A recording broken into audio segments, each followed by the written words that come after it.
The Islamic Dilemma is a popular apologetic argument that claims Islam destroys itself through an inescapable logical trap. This flowchart maps the apologist's argument. It starts with the premise that the Quran states it is the literal word of God, and that it explicitly authenticates the previous revelations, the Torah and the Gospels. Christian apologists then point out that those exact biblical texts contain core Christian doctrines, specifically the Trinity and the crucifixion of Jesus.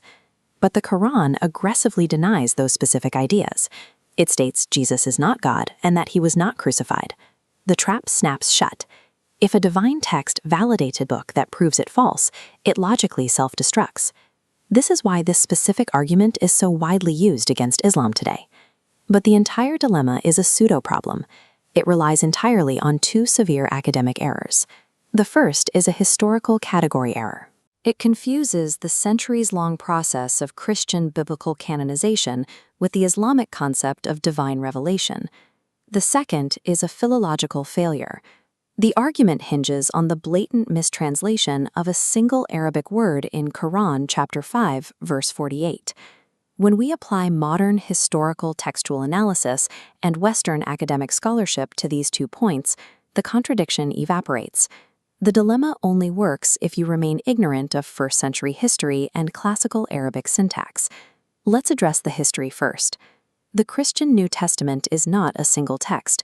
It is a library of 27 separate books, written by multiple different authors and canonized into an authoritative list over several centuries. A massive portion of that canon consists of letters authored by Paul, texts that laid the foundation for modern Christian theology. The Quran does not affirm this 27-book library. It strictly affirms what it calls the Injil. The Injil is the singular, original divine revelation given to Jesus during his lifetime.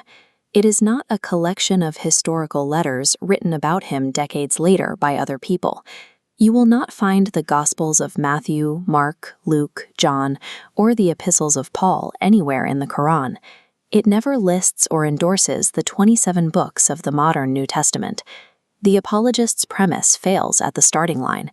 The Quran cannot contradict the New Testament canon because it never endorsed the New Testament canon. It only endorsed the original message given to Jesus. From the Islamic perspective, the biblical texts in circulation today are a composite. They contain remnants of that original truth, mixed with later human additions and alterations. The Quran operates as a textual sieve. It filters this composite material to isolate the authentic remnants of Jesus' original message. This side-by-side comparison shows the filter working positively. When Jesus recites the Shema in Mark chapter 12, "The Lord our God, the Lord is one," it perfectly aligns with the strict monotheism, or tawhid, found in Quran 1:12.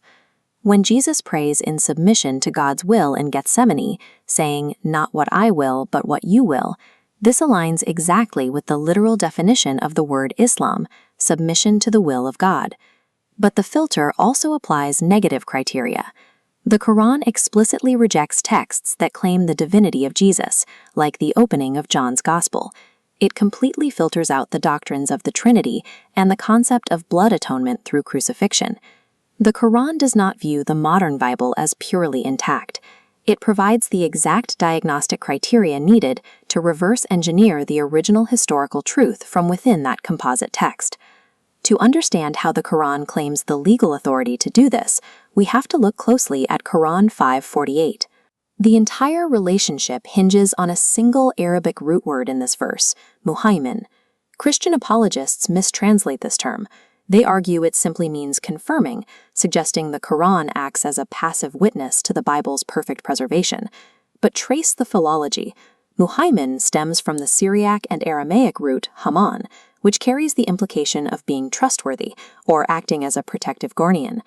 Classical Islamic exegetes like Tabari and Razi understood this centuries ago. They translated Muhaimin not as a passive witness, but as a judge over and an exposer of distortions.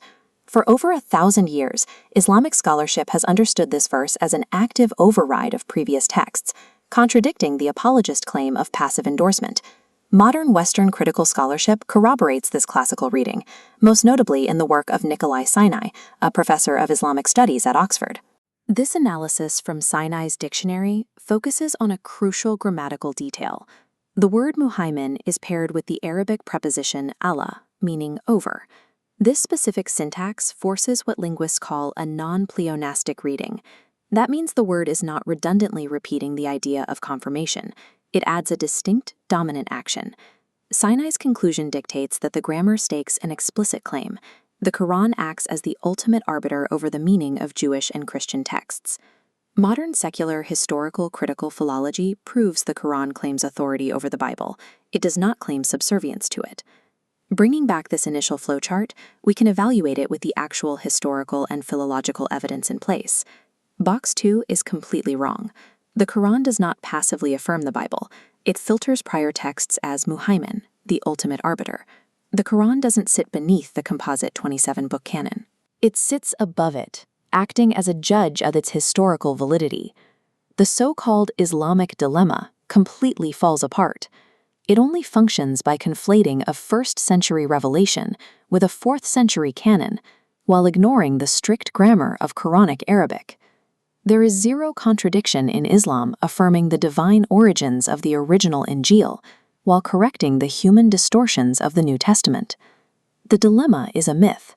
The Quran's role as the final criterion remains logically sound.